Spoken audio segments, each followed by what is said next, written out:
और चलिए बुलेटिन में आगे बढ़ेंगे। बड़ा अपडेट सामने आ रहा है जहां हरियाणा के मुख्यमंत्री नायब सिंह सैनी ने बधाई दी है। दरअसल बीजेपी कांग्रेस के जीते राज्यसभा उम्मीदवारों को सीएम ने बधाई दी। संजय भाटिया और करमवीर सिंह बौद्ध को मैं बधाई दे रहा हूं, सीएम सैनी की ओर से बात कही गई। आगे उन्होंने कहा कि राज्यसभा चुनाव बहुत रोचक रहा, कांग्रेस का अपने ही विधायकों पर भरोसा नहीं है। सीएम सैनी ने ये तंज कसते हुए कांग्रेस के लिए बड़ी बात कही। हरियाणा सीएम नायब सिंह सैनी ने बधाई दी है, शुभकामनाएं दी है। बीजेपी कांग्रेस के जीते राज्यसभा उम्मीदवारों को सीएम की तरफ से बधाई। उन्होंने कहा कि संजय भाटिया और करमवीर बौद्ध को बधाई देना चाहता हूं मैं।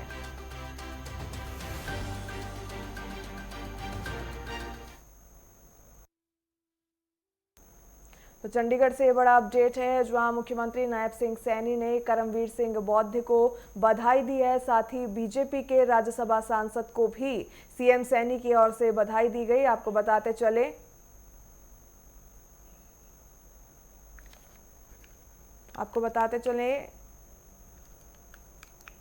राज्यसभा चुनाव बहुत रोचक रहा, सीएम सैनी की तरफ से ये बात कही गई थी।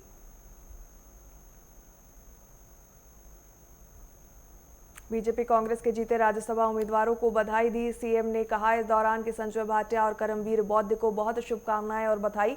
ये राज्यसभा चुनाव बेहद रोचक रहा और इसी दौरान सीएम सैनी ने जो है कांग्रेस के ऊपर तंज कसा और कहा कि कांग्रेस को अपने ही उम्मीदवारों पे जो है वो भरोसा नहीं है। अगर राज्यसभा चुनाव की बात करें तो हरियाणा के लिए 5 वोटों की क्रॉस वोटिंग भी सामने आई है।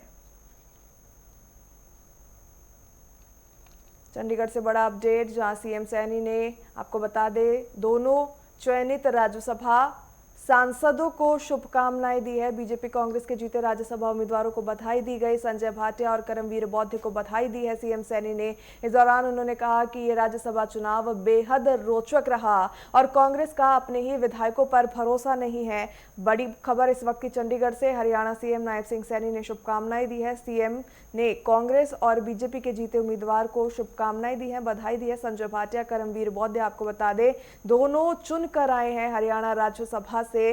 संजीव भाटिया की अगर बात करें तो बीजेपी से वो चुने गए हैं। करमवीर बौद्ध की बात करें कांग्रेस की तरफ से उन्हें विजय मिली है। अगर बात करें इस पूरे राज्यसभा चुनाव में तो 5 वोटों की क्रॉस वोटिंग का मामला भी सामने आया। संजय भाटिया बीजेपी के तरफ से जीत कर आए हैं। कांग्रेस के प्रत्याशी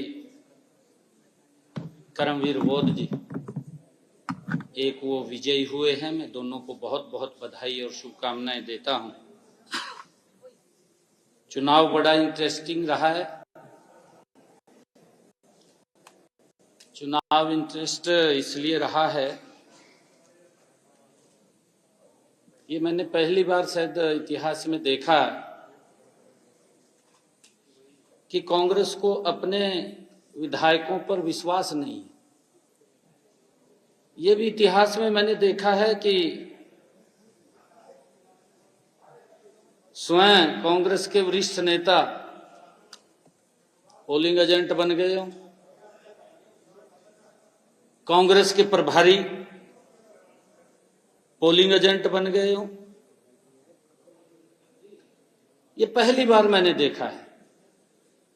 ये चुनाव और भी इंटरेस्टिंग रहा है क्योंकि इसमें आईएनएलडी का भी रोल वो कांग्रेस की बी टीम के रूप में नजर आया है।